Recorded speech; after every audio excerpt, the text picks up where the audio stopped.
tal? Buenas noches, ¿cómo están? La noticia del momento es la llegada de la Padula, por supuesto, pero hay más noticias. Para empezar, todo lo que ha ocasionado y sigue ocasionando y las gravísimas consecuencias del derrame de petróleo y las responsabilidades atribuidas a la empresa.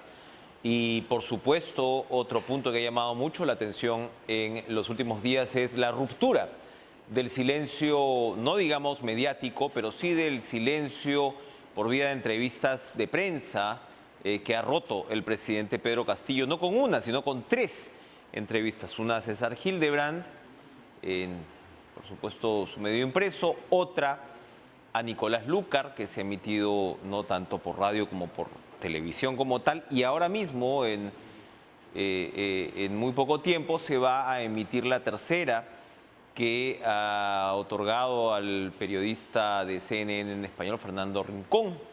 Y ya el presidente ha advertido, bueno, que esa entrevista no le gustó, no le satisfizo y que había preguntas que para él estaban fuera de lugar.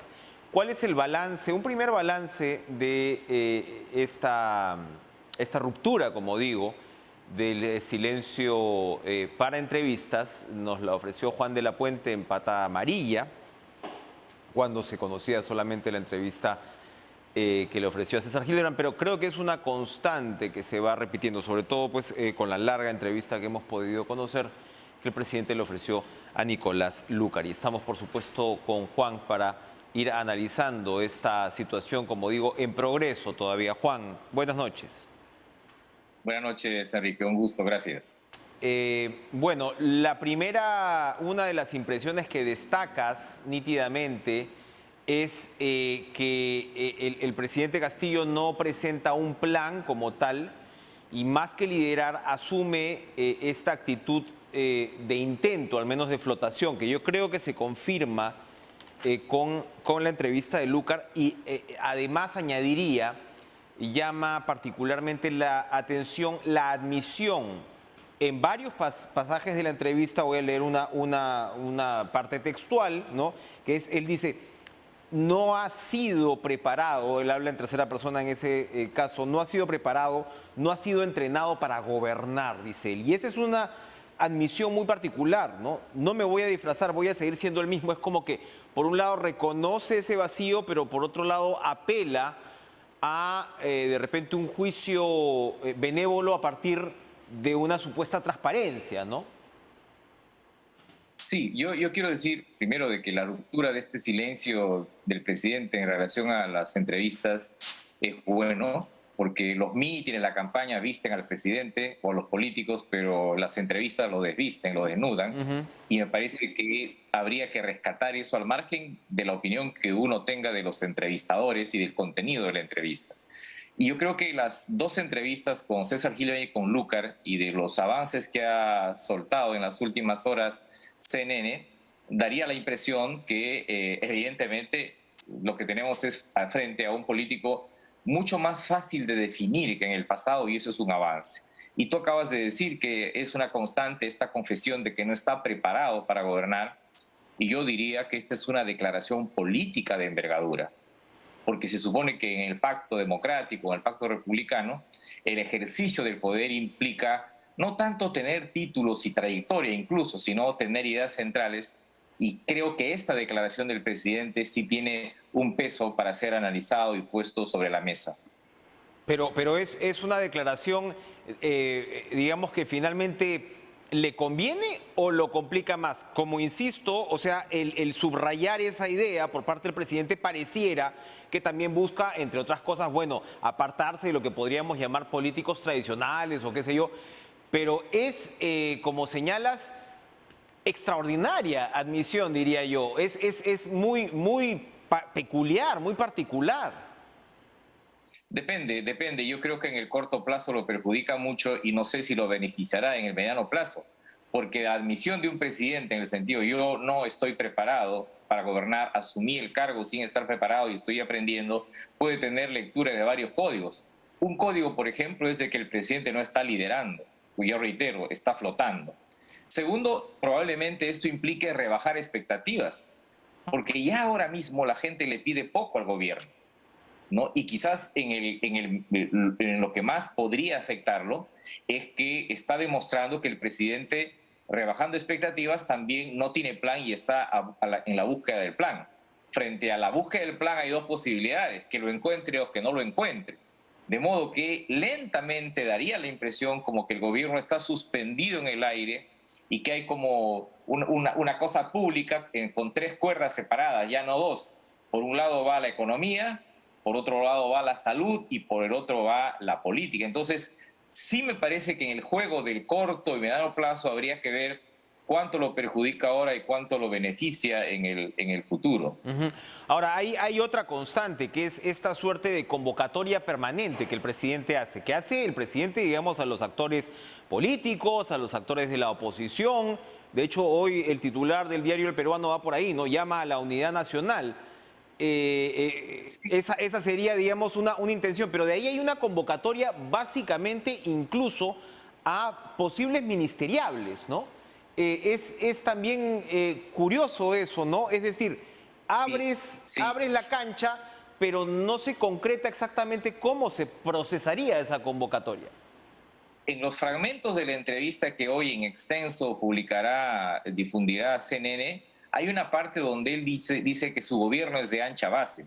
Eso también es inédito, porque hasta ahora o hasta antes de ahora, el presidente había señalado que este es un gobierno del pueblo y no había discutido de que su gobierno era o de izquierda o progresista o que venía de esa cantera.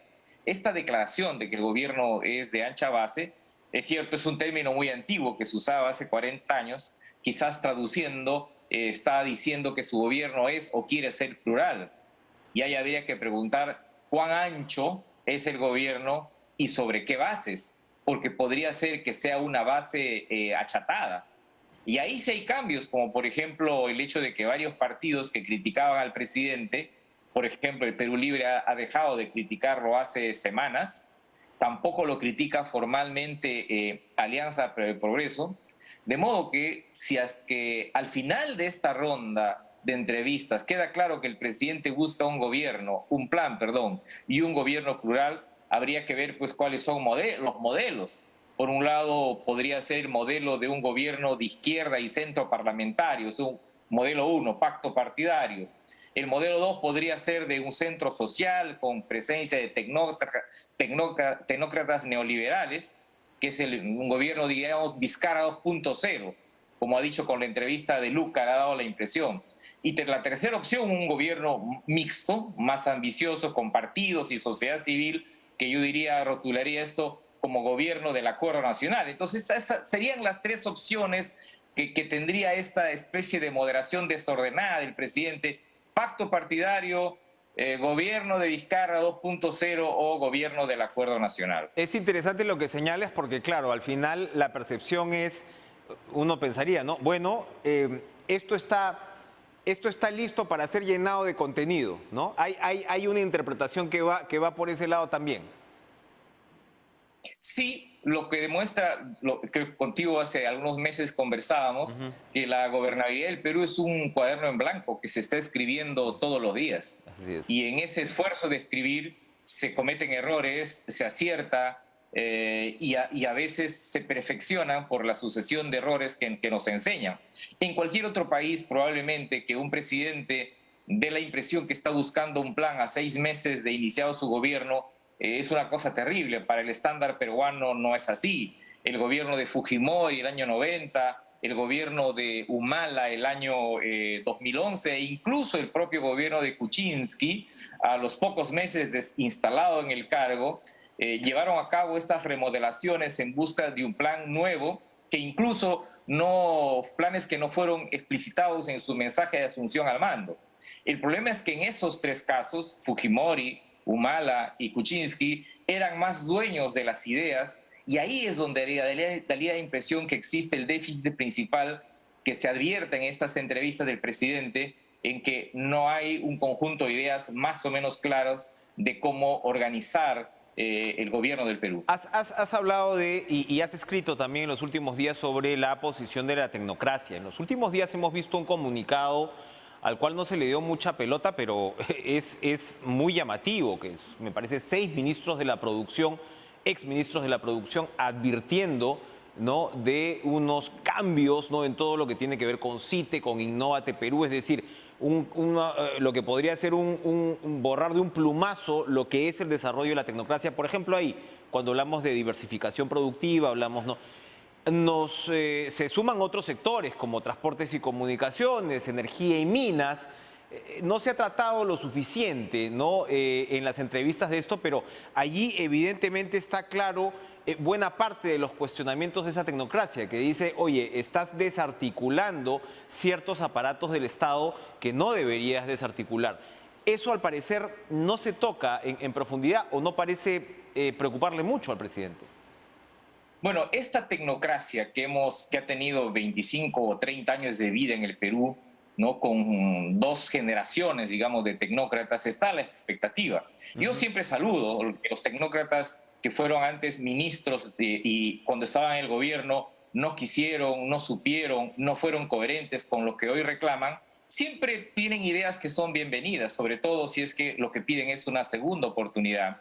La clave está en que creo que este modelo del tecnócrata alejado del político, que yo creo que es más o menos el segundo modelo del gobierno plural, una especie de Vizcarra 2.0, yo creo que no sería una alternativa para esta etapa, porque creo que hay un conjunto de demandas de la sociedad que deben ser procesadas. Yo creo que el presidente acierta cuando dice que el Perú quiere unidad.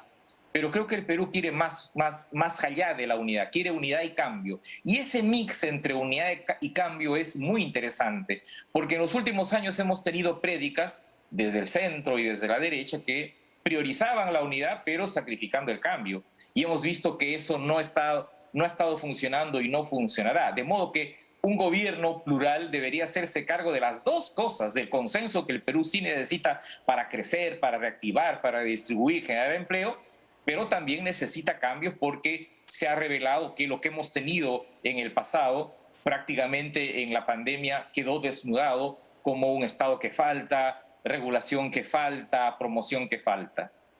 Claro, pero vemos allí, por ejemplo, algo un poco más estructurado desde ministerios como el MEF, la propia PCM, ¿no?, seguramente, pero no tanto en estos otros, ¿no?, en transportes y comunicaciones, en energía y minas, o sea, donde parece primar de alguna manera cierto desorden.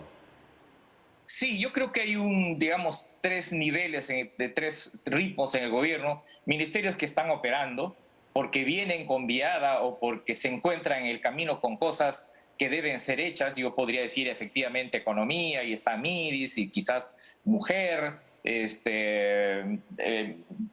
Podría ser también que ahí podamos ubicar al Ministerio de Cultura. Luego tenemos ministerios que están a medio camino, con dificultades para organizarse, donde está quizás defensa, donde está educación, donde está interior, que ha tenido muchos cambios.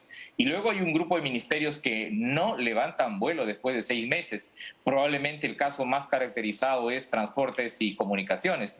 Pero es curioso cuando Hildebrand le pregunta al presidente sobre por qué no cambiar en ambiente y en transportes, él dice, déjeme evaluarlo. Bueno, eso significa que el presidente no es consciente de esta diferencia de ritmo y la eficacia de sus ministerios. Juan de la Puente, muchas gracias por estar con nosotros hoy con estas evaluaciones iniciales, ¿no? Como decíamos, esta ruptura de silencio entrevistaril. Gracias por estar con nosotros, Juan. Gracias. Vamos a continuar, vamos a hacer una pausa, ¿no? Sí, vamos a hacer una pausa, pero vamos a regresar con otro tema que ha sido también tocado por el presidente en las entrevistas, particularmente, al menos en la que hemos podido ver con Nicolás Lúcar, que es el asunto de lo que va a ser el recurrir al Tribunal Constitucional para que se zanje, ¿no?, esta ley que limita el referéndum.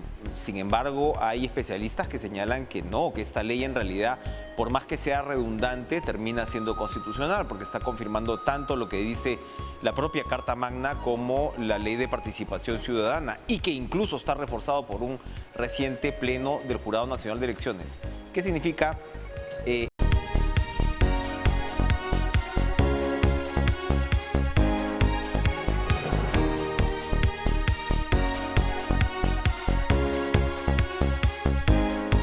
El Congreso aprobó por insistencia la ley que regula el referéndum. El Ejecutivo, en boca del propio presidente de la República y la presidenta del Consejo de Ministros, han señalado que se va a presentar una demanda ante el Tribunal Constitucional por inconstitucionalidad, obviamente, de esta ley.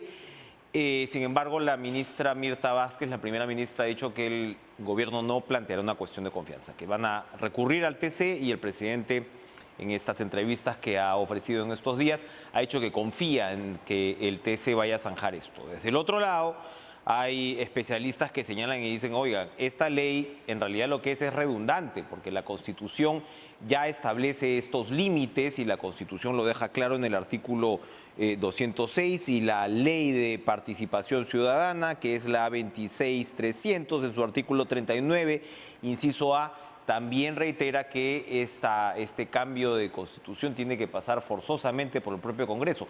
A eso se añade que el Pleno del Jurado Nacional de Elecciones, por quien va a pasar, ¿no?, evidentemente un pedido de referéndum con estas características, ha dicho también que esta norma, si bien puede ser, repito, redundante, no es inconstitucional. ¿En qué quedamos entonces? Vamos a conocer la opinión de Pedro Grandes, abogado constitucionalista. ¿Cómo está, doctor Grandes? Buenas noches. Buenas noches, muchas gracias por la entrevista. ¿Cómo queda esta situación? ¿Va a valer la pena, en todo caso, recurrir al Tribunal Constitucional, o finalmente esta ley, que podría ser redundante, termina siendo constitucional precisamente por estos argumentos que he citado? Sí, me parece que es importante que llegue al Tribunal Constitucional. Algunos han dicho que pues hay algunos magistrados que habrían adelantado opinión sobre el tema, pero yo creo que forma parte de un debate, que es un debate importante, un debate sobre el contenido de un derecho fundamental como es el derecho al referéndum. Creo que los que se apresuran a sostener que aquí estamos ante una redundancia no reparan en un hecho que es, creo yo, importante que la opinión pública conozca, ¿no?, que es que nuestra Constitución recoge dos instituciones o dos, vamos a llamarlo así, formas de organización de la participación ciudadana, ¿no? Una que es la participación política a través de la representación parlamentaria y a través de los procedimientos del Parlamento, en la formación también de las leyes, y otro que es la participación directa de la comunidad, de la sociedad, a través de una serie de instrumentos y de mecanismos de participación política. El referéndum está regulado en la Constitución y luego también en esta ley 26300, tanto como derecho fundamental y también como procedimiento que concreta estos derechos de participación directa o de democracia directa, digamos. Entonces tenemos un sistema político que ha constitucionalizado las dos formas de democracia, la representativa y la democracia directa. Lamentablemente la 26300, y esto se tiene que entender también en el contexto de lo que fue el fujimorismo de los 90, nos estafó con el referéndum. O sea, el referéndum ha sido siempre un derecho fundamental declarado así en el artículo 2.17 de la Constitución, en el artículo 31 también de la Constitución como derecho fundamental, en el 31 como derecho político, pero en el 2.17 como un auténtico derecho fundamental de autonomía, es decir, de la autonomía moral de las personas, ¿no? Eso es bien importante porque lo que está intentando hacer el Parlamento es anular el núcleo esencial, el contenido mínimo del derecho al referéndum. El referéndum no es solamente un procedimiento que concreta el derecho de participación, es en sí mismo también un derecho fundamental. Y es verdad que el fujimorismo lo quiso reducir y lo quiso obstaculizar por completo, lo puso como todo populismo autoritario, ¿no? Lo presentó en la Constitución como un derecho, pero a la hora de desarrollarlo en la 26300, lamentablemente, los mecanismos o las trabas que tiene son tan altas que, por ejemplo, se requiere hoy día 2,5 millones de firmas para de acuerdo, pero a lo que va es caminar, que, ¿no? sí, pero es que tanto la propia Constitución como esta ley que usted cuestiona, pero que finalmente está vigente, ese inciso, están retornando al Congreso la potestad de la aprobación de lo que sería una figura de reforma constitucional completa o de asamblea constituyente. Y entonces a eso se suma el Claro. tema del Jurado Nacional de Elecciones, porque, a ver, estamos Claro, a hablando eso- efectivamente de esta ley de participación ciudadana que para usted puede ser fallida o puede ser una estafa, como señala, pero el propio Jurado Nacional de Elecciones se ha remitido, digamos, a este circuito legal y lo acaba de hacer el 7 de enero. Sí. Sí. Ahora voy con eso, ¿no? Entonces, ¿qué es lo que ha pasado? En la 26300 existe efectivamente una referencia explícita al 206 en el artículo 39, inciso primero A, como usted lo ha dicho bien, pero nos olvidamos pues de que estamos hablando de una ley que desarrolla un derecho fundamental. Y obviamente ese 39A hay que interpretarlo como parece ser inevitable, como parte de lo que es el proceso de referéndum respecto de normas que nacen por iniciativa del Parlamento. Es decir, la institución de la democracia representativa tiene en el referéndum una suerte de cerrar el ciclo, ¿no? O sea, nosotros vamos y consultamos a la ciudadanía respecto de reformas constitucionales que nacen en el Parlamento. Pero lo que no está desarrollado y no fue desarrollado debidamente en la ley 26300 fue precisamente el referéndum como institución de la democracia directa. Y entonces este Parlamento, en vez de desarrollar eso, ¿no?, lo que hace es cerrar lo poco que quedaba de núcleo constitucional. Por eso esta ley es una limitación al derecho fundamental al referéndum. ¿Y por qué el Jurado Porque Nacional de hasta antes de Elecciones, esta perdón, ley- por qué el Pleno del Jurado Nacional de Elecciones hace entonces esta interpretación? Según usted está equivocado, obviamente. A ver, lo del Pleno hay que darle también su lugar. Lo del Pleno no es siquiera una resolución en el marco de una controversia. Yo creo que el jurado electoral se adelanta porque lo que ha hecho es una opinión en el marco de un proceso de elaboración de las leyes. Es como cuando un jurista varias veces se le pide opinión a uno y uno entrega una opinión. Es una opinión en el marco de un proceso de elaboración de las leyes. Pero un pleno Por eso es jurisdiccional importante se que el supone que lo que Tribunal hace es marcar Constitucional- pautas, ¿no?, para tomar decisiones futuras. Por eso se asumen incluso plenos jurisdiccionales con esas características en la propia Corte Suprema. Claro, pero este no es un pleno jurisdiccional, es una opinión que le pide el Parlamento y el Jurado Nacional lanza esta opinión, creo yo equivocada, y por eso es importante que el Tribunal Constitucional zanje, porque el intérprete de la Constitución es el Tribunal. Entonces, el Tribunal tiene que decirnos si una de las posibles interpretaciones de la Constitución con relación al referéndum es que el referéndum funcione como auténtico derecho de participación directa de la ciudadanía. Eso es, me parece a mí, fundamental, porque lo que se está es recortando el núcleo básico de lo que es el derecho a la consulta a través del referéndum. Bien. Los ciudadanos tenemos, dice el artículo 2.17 de la Constitución, un derecho fundamental al referéndum. Y el 31 va en esa misma línea. Entonces, imagínense ustedes si la ciudadanía tiene un derecho a iniciativa de normas, incluso iniciativa de leyes de reforma total o parcial de la Constitución. Es decir, una ciudadanía puede juntar las firmas suficientes y proponer una fórmula normativa para reformar la Constitución.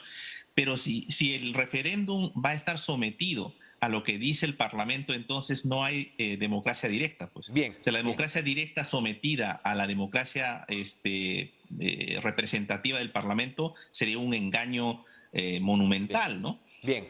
Y me parece que por eso es importante que el tribunal se pronuncie aquí. Perfecto. Gracias por compartir su posición sobre esta importante materia. Gracias, Pedro Grandes, por estar con nosotros. Vamos a una pausa, regresamos de inmediato.